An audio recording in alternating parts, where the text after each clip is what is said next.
आऊज़ु बिल्लाहि मिनश्शैतानिर्रजीम बिस्मिल्लाहिर्रहमानिर्रहीम अल्हम्दुलिल्लाहि रब्बिल आलमीन व सल्लल्लाहु अला मुहम्मदिन व आला आलिहि तय्यबीन व ताहिरीन अल मासूमीन व लानतुल्लाहि अला अदाइहिम अजमईन अल्लाहुम्मा सल्लि अला मुहम्मदिन व आलि मुहम्मद वज्जिल फ़रजहुम।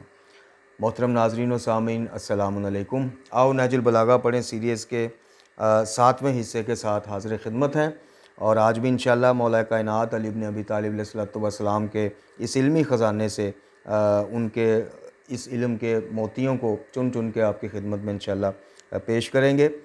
इससे पहले मैं थोड़ी सी वजाहत देना चाहता हूँ। हमारे पिछले वीडियो बयान जो कि यूट्यूब के अलावा एक 2-3 पेजेस हैं, एक फ़िक़्ह इमाम जाफ़र सादिक़ अलैहिस्सलाम है जी, एक हमारा दावत हुसैनी है, वहाँ पे भी अपलोड होते हैं। तो वहाँ पे जो पेजेस में मैंने कमेंट्स देखे जिसमें ये थोड़ा सा तासुर देने की कोशिश की गई कि खुदा न खास्ता हम मोहम्मद और आले मोहम्मद अलैहिस्सलातु वस्सलाम के वसीले के भी कायल नहीं हैं माज़अल्लाह। हालांकि ये वो इल्ज़ाम हैं जो मुझ खाकसार, मैं तो उलमा के पाँव की जूती में लगी खाक के बराबर नहीं हूँ। बड़े बड़े कदीम उलमा और दौर हाज़िर में भी मोहम्मद हुसैन नजफ़ी साहब हाफ़िज़ुल्लाह ताला के ऊपर भी इस तरह के इल्ज़ामात लगते रहे और मुझे ये समझ नहीं आती कि जहाँ बात तौहीद की हो जी, जहाँ बात अल्लाह ताला की मार्फत की हो, जहाँ कुरानी अहकामात की बात हो और जहाँ दावत फ़िक्र हो कि अपने अकायद का हम कुरान और सीरत मासूमीन के मुताबिक जायज़ा लें, वहाँ पे लोगों को वहाबियत और अहले हदीस है, ये वहाबी है, ये छुपे हुए ये हैं, ये चीज़ें कहाँ से नज़र आ जाती है। अकल के अंधों को ये सोचना चाहिए कि बरादरान अहले हदीस हों या बरादरान अहले सुन्नत हों, किसी के पास भी अल्हम्दुलिल्लाह मौला कायनात अली इब्न अबी तालिब अलैहिस्सलातु वस्सलाम जैसी तौहीद नहीं है। अगर ये अब आपका मतलब बदकिस्मती हमारी है कि मिंबरों से हमें पैगाम तौहीद या अली अलैहिस्सलातु वस्सलाम की जो मार्फत तौहीद है वो पहुँचाई नहीं गई। हमें मिंबरों से जो असल मौला कायनात और बाकी आइमा तहार अलैहिस्सलातु वस्सलाम की तालीमात थी, जो असल और मुस्तनद, जिसमें वो अपने चाहने वालों को, अपने पैरोकारों को सबसे ज़्यादा अल्लाह से जुड़ा हुआ देखना चाहते थे, सबसे ज़्यादा कुरान से जुड़ा हुआ देखना चाहते थे, सबसे ज़्यादा अहकामात इस्लाम से जुड़ा हुआ देखना चाहते थे। हमारी बदकिस्मती है कि हमें अकीदत से जोड़ दिया गया, बस लकड़हारे से जोड़ दिया गया, बेड़ियों कड़ियों से जोड़ दिया गया। हमारे ज़हन में ये खुराफात डाल दी गई, ये बदअकीदगी डाल दी गई कि अली अलैहिस्सलातु वस्सलाम माज़अल्लाह सुम्मा माज़अल्लाह को ऐसी खुशामद पसंद शख्सियत है कि जितनी उनकी शख्सियत की तारीफ़ें करोगे, जितने ऊंची ऊंची नारे लगाओगे जी, बस मसला ही कोई नहीं, यही आपकी जो है कामयाबी है। यानी आइमा तहार को, अहले बैत को शख्सियत पसंद माज़अल्लाह बनाकर पेश किया जाता रहा मिंबरों से। तो जो पौध, जो मतलब जो वो उस ड्यूरेशन में जो हमारी कौम के दिमाग थे, वो उनको सुन सुन के वो उनके अकीदे में रासिख हो गई चीज़। और आज जब उनसे बात तौहीद की जाए, बात कुरान की जाए, बात अहकामात की जाए, तो उनको दूसरे मसालक की मिसालें देना याद आ जाती हैं कि ये वहाबी है, ये देवबंदी है, ये फ़लाँ है। जो भी है, ये आपकी बदकिस्मती कि आप कहानियाँ सुन सुन के असल अली अलैहिस्सलातु वस्सलाम की मार्फत से जो है और तालीमात से दूर हो गए। आपके ज़हन में वो हिंदुआना चीज़ें रह गईं, डोरियाँ बांध लेना, चढ़ावे चढ़ा देना, नज़र न्याज़ें कर देना। ठीक है, नज़र न्याज या अल्लाह के नाम पर जो है मासूमीन की तरफ से खाना खिलाना किसी को, नाम अल्लाह का हो, ठीक है, ये एक मुस्तहसन और बड़ा काबिल तारीफ़ अमल है, लेकिन सब कुछ नहीं है। आपको अज़ादारी की जो लिमिटेशन थी चूँकि अज़ादारी हो, खुशी हो, गमी हो, जो मासूमीन अलैहिस्सलातु वस्सलाम जहाँ तक अमल कर गए हैं, बस वो हमारे लिए रेड लाइन है, वो हमारे लिए LOC है, उसको क्रॉस नहीं हम कर सकते। तो आपको वो LOC से भी आगे, उस रेड लाइन से भी आगे ले गए हैं ये गाली या जो नुसैरी टाइप बंदे हैं। तो इसमें मकतब का कोई कसूर नहीं है या उन हस्तियों का, उन उलमा बुज़ुर्ग का कोई कसूर नहीं है जो मकतब की असल चीज़ें आपके सामने लाना चाहते हैं। अब आपको कहानियाँ सुनाई गई कि जी, यानी अल्लाह ताला को माज़अल्लाह स्किप ही कर दिया गया। रिज़्क़ मांगना है, अली से मांगो, औलाद मांगनी, अली से मांगो, सेहत मांगनी, अली से मांगो, शादी नहीं हो रही, मन्नत मांगनी, अली से मांगो जी, जो भी दुनियावी मसले मसाइल हैं वो अली अलैहिस्सलातु वस्सलाम से मांगो। जब हम अली अलैहिस्सलातु वस्सलाम की तरफ रुख करते हैं, मांगने जाते हैं, तो अली अलैहिस्सलातु वस्सलाम डांटते हैं, नहजुल बलागा के ज़रिए, दुआ कुमैल के ज़रिए, अपने बाकी अक़वाल के ज़रिए। वो तो ठीक ठाक गुस्सा करते हैं, वो कहते हैं मांगना तो उस ज़ात से मांग जिससे अली अलैहिस्सलातु वस्सलाम भी मांगते रहे, मांग मोहम्मद और आले मोहम्मद अलैहिस्सलातु वस्सलाम के वसीले से, मांग उसी से। और फिर कहते हैं जी देखें जनाब आदम अलैहिस्सलातु वस्सलाम की तौबा जिन कलमात की वजह से कबूल हुई। बिल्कुल ठीक है, ये रवायात हैं मोहम्मद वाले मोहम्मद अलैहिस्सलाम के वसीले से। ना सिर्फ आदम अलैहिस्सलाम की तौबा कबूल हुई, बल्कि कुछ रवायात में है कि तकरीबन सारे नबियों ने, जनाब यूसुफ ने, जनाब सलमान का मिलता है, जनाब मूसा का, ख्वाहिश का इज़हार किया कि मोहम्मद वाले मोहम्मद अलैहिस्सलाम के वसीले से ना सिर्फ वो दुआ मांगते थे बल्कि ख्वाहिश का इज़हार करते थे उनकी ज़ियारत के लिए, उनके दौर को पाने के लिए। तो ये रवायात मिलती हैं, लेकिन बानवाने वसीला मिलती हैं। अब इसमें भी आपको कुछ कहानियाँ जो हैं वो सुनाई गई हैं, कहानियाँ आपको बताई गई हैं कि मौला अली जिस्मानी तौर पे, फ़िज़िकल तौर पे हर नबी के दौर में आते थे और नबी की मुश्किल कुशाई करते थे। अब वो कहानियाँ आप सुने बग़ैर रवायात के, बग़ैर किसी मुस्तनद सिलसिला या हदीस के, आप सुन के अब उस पर आपका ऐसा वो रासिख़ अक़ीदा हो गया है कि इसके अगेंस्ट या इसके बिल्कुल थोड़ी सी भी मुतज़ाद बात करने वाला आपको या फ़िरका वहाबिया नज़र आता है या अहले हदीस बरादरान में से कोई लगता है। ये क्या कह सकते हैं, यही तो सितम ज़रीफ़ी है कि जिस तौहीद का तारफ़ ही मोहम्मद वाले मोहम्मद अलैहिस्सलाम के घर से होता है, मकतब से होता है, जिनकी अहकामात से, उनकी तालीमात से होता है, उस तौहीद की बात करने वाले को कैसी बदकिस्मती है कि अली का नाम लेने वाले, अली के चाहने वाले बराए नाम वो उठा के दूसरे मसलक पे फिट कर देते। जिस तरह बरादरान अहले सुन्नत में अगर कोई अहले बैत अलैहिस्सलाम की ज़्यादा तारीफ़ और तौसीफ़ कर दे तो उसको उठा के वो राफ़ज़ियत के खाते में फ़िट कर देते। तो बहरहाल चलते हैं आज के मौजू की तरफ और अल्लाह ताला से दुआ करते हैं कि अल्लाह ताला हमारी अक़लों से और हमारी आँखों से और हमारे दिलों से ये पर्दे उतारे और हम इस चीज़ को समझ सकें कि तौहीद के सबसे जो बड़े नुमाइंदगान हैं वो हज़रात मोहम्मद वाले मोहम्मद अलैहिस्सलाम है। और याद रखिएगा, तौहीद की कीमत पे मौला कायनात हों, इमाम हसन व हुसैन हों या आखिरी इमाम तक ये सारे आइमाए अहले बैत हों, तौहीद के नाम पर कंप्रोमाइज़ आपसे नहीं होगा। चूँकि कुरान नहीं करता, कुरान अपने पहले सफ़े में ही कर देता है इय्याका नअबुदु व इय्याका नस्तईन। और सूरह नमल में भी वाज़िया कह देता है कि कौन है जो तुम बेकरार की जो दुआ सुनता है, फिर उसे कबूल करता है, फिर उससे तकलीफ़ को दूर करता है। यकीनन अल्लाह है। कि अल्लाह के अलावा वो क्यों अल्लाह है, ये आयत है, ये आप पढ़ लीजिएगा, सूरह नमल की आयत नंबर 62 है। तो कुरान ने तो पहले सफ़े पे फाटक बंद कर दिया जी। तो अब वो जो फाटक कुरान ने बंद कर दिया है, उस फाटक को मोहम्मद और आले मोहम्मद अलैहिस्सलाम, चूँकि ये एक दूसरे के मुतज़ाद नहीं है कुरान व अहले बैत, तो जो फाटक कुरान ने बंद कर दिया है उसको कभी आले मोहम्मद आपको खोलने की इजाज़त नहीं देंगे। इस दुनिया में ये बात समझ जाएँ तो बेहतर है, वरना बरज़ख में और क़यामत में तो ये फिर हसरत ही रह जाएगी। वो हो ये क्या हुआ, हम तो सारी ज़िंदगी जनाब सीने पीटते रहे, उनके नाम की न्याज़ें करते रहे और ये हमें पहचान ही नहीं रहे।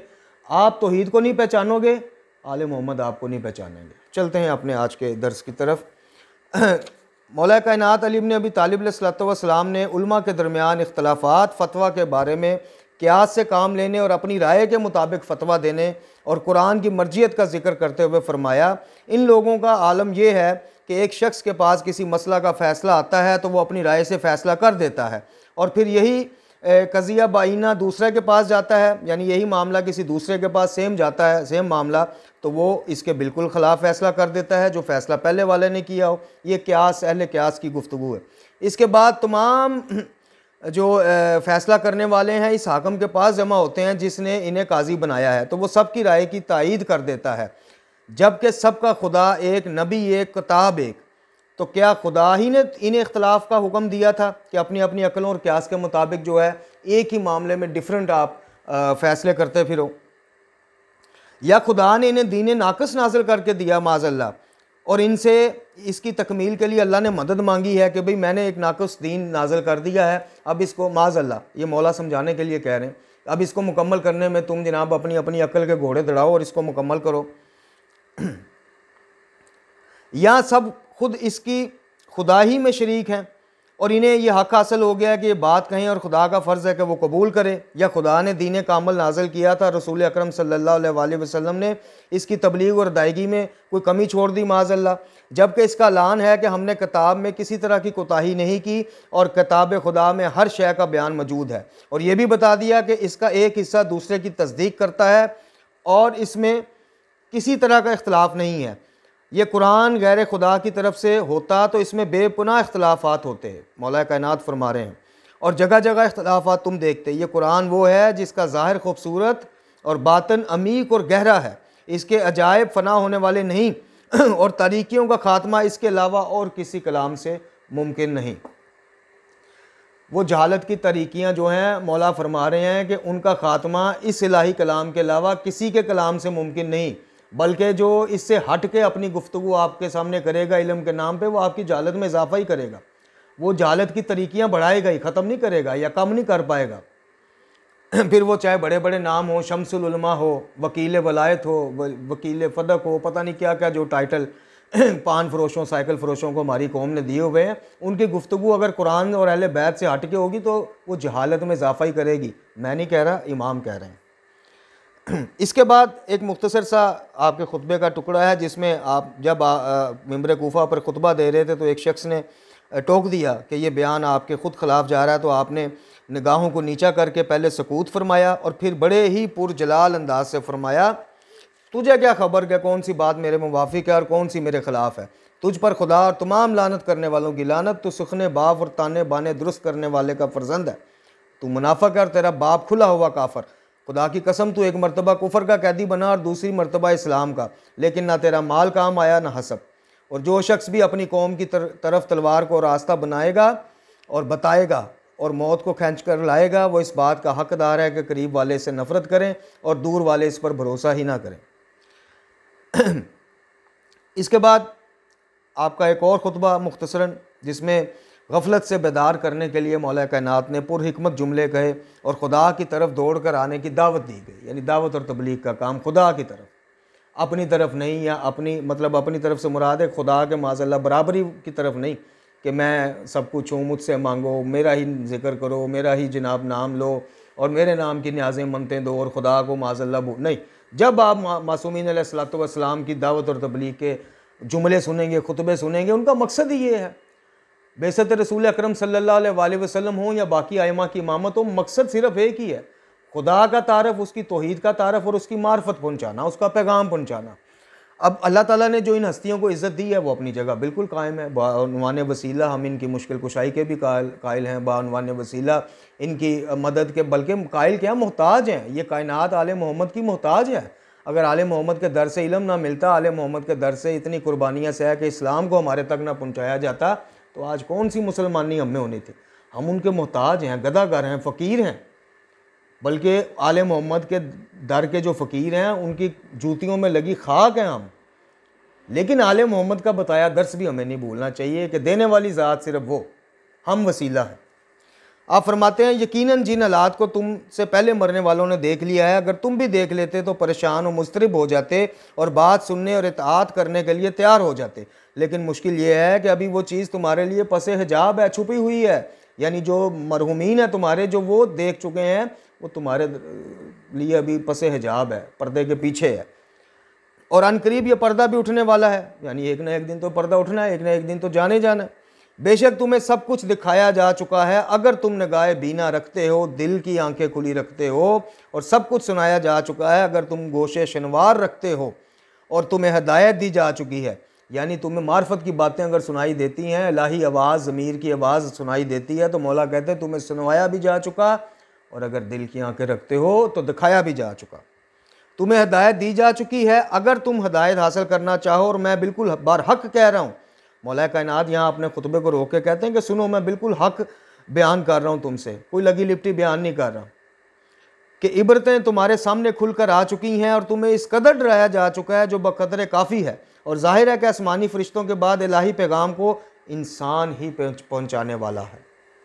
अब ये जो लोग कहते हैं ये दावत और तबलीग के काम में या कुरान वाले बैत की तालीमात आम करने वाले उलमा बुज़ुर्ग को या अहले बैत की सीरत में से उनकी तालीमात से अहदीस से निचोड़ निकाल के अवाम को फतवा की सूरत में, जी मसलों का हल बताने की सूरत में जो रहनुमाई करते हैं, जो उनके ऊपर ज़बान दराजियाँ करते हैं, ये सुन लें कि मौला फरमा रहे हैं कि अब फ़रिश्तों, ज़ाहिर है कि आसमानी फ़रिश्तों के बाद यानी फ़रिश्तों ने अब नबी मुकर्रम सल्लल्लाहु अलैहि वसल्लम पे अहकामात नाजिल किए, अल्लाह के हुक्म से ला के दिए। आप सरकार सल्लल्लाहु अलैहि वसल्लम के बाद आले मोहम्मद अलैहिस्सलाम का ये फरीज़ा, और उनके बाद उलमाए हक़ का या दावत व तबलीग से जो भी शख्स जुड़ता है उसका।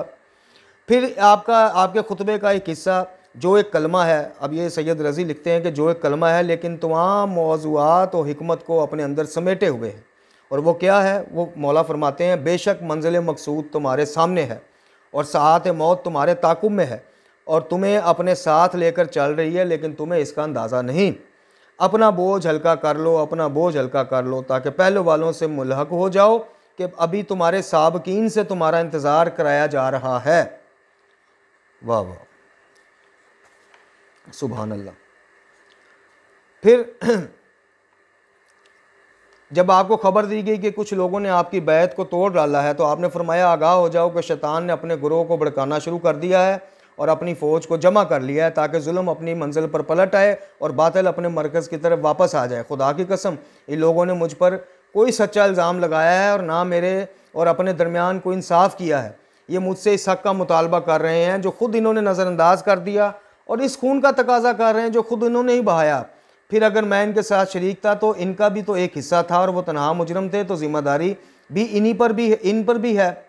यानी मौला कायनात फरमा रहे हैं कि अगर ये मुझे इस कत्ल में जो खलीफा सालस के उसमें शरीक कर रहे हैं कि मैं किसास नहीं ले रहा या मैं उनके साथ मिला हुआ हूँ, तो फिर ये भी तो वही सारा गिरोह है, फिर ये भी तो मेरे साथ शरीक था, तो फिर मुझ अकेले से ये किस चीज़ का जो है जनाब वो मुतालबा कर रहे हैं। बेशक इनकी अजीम तरीन दलील भी इन्हीं के ख़िलाफ़ है। ये इस माँ से दूध पीना चाहते हैं जिसका दूध ही ख़त्म हो गया। आहा, सुभान अल्लाह। मौला कायनात फरमाते हैं कि ये इस माँ से दूध पीना चाहते हैं, इस वालदा से दूध पीना चाहते हैं जिसका दूध ख़त्म हो चुका है, और इस बिदअत को ज़िंदा करना चाहते हैं जो मर चुकी। हाय किस कदर नामुराद ये जंग का दाई है, कौन पुकार रहा है और किस मकसद के लिए इसकी बात सुनी जा रही है। मैं इस बात से खुश हूँ कि परवरदिगार की हुज्जत इन पर तमाम हो चुकी और वो इनके हालात से बाखबर है, और मेरे इत्मीनान के लिए ये काफ़ी है कि परवरदिगार आलम उनके और मेरी नीयतों से वाकिफ़ है। अब अगर इन लोगों ने हक़ का इनकार किया तो मैं इन्हें तलवार की बाढ़ अता करूँगा, वही बातिल की बीमारी से शिफा देने वाली और हक़ की वाक़यातन मददगार है। हैरत अंगेज़ बात यह है कि लोग मुझे नेज़ाबाजी के मैदान में निकलने और तलवार की जंग सहने की दावत दे रहे हैं। रोने वालियाँ इनके गम में रोएं, मुझे तो कहीं कभी भी जंग से खौफज़दा नहीं किया जा सकता और ना किया जा सकेगा, और ना मैं शमशीर जनी से मरूब हुआ हूँ। मैं तो अपने परवरदिगार की तरफ से मंजिल यकीन पर फायज़ हूँ और मुझे दीन के बारे में किसी तरह का ना कोई वसवसा है न शक। मोहतरम नाज़रीन व सामीन, आज का नहजुल बलागा का वीडियो दर्स इसी जगह पे हम इख्तिताम करते हैं इसका। इंशाअल्लाह अगले हिस्से में मज़ीद मौला कायनात अली इब्न अबी तालिब अलैहिस्सलाम के खुतबात का तर्जुमा और मुख्तसर तफसील आपकी खिदमत में पेश करेंगे। परवरदिगार आलम से दुआ है कि हमें कुरान व अहले बैत अलैहिस्सलाम के साथ मुतमस्सक रखे, हमें कुरान व अहले बैत की तालीमात रूहानिया पढ़ने समझने, सबसे बढ़ के ये कि उस पर अमल करने की तौफीक अता फ़रमाए।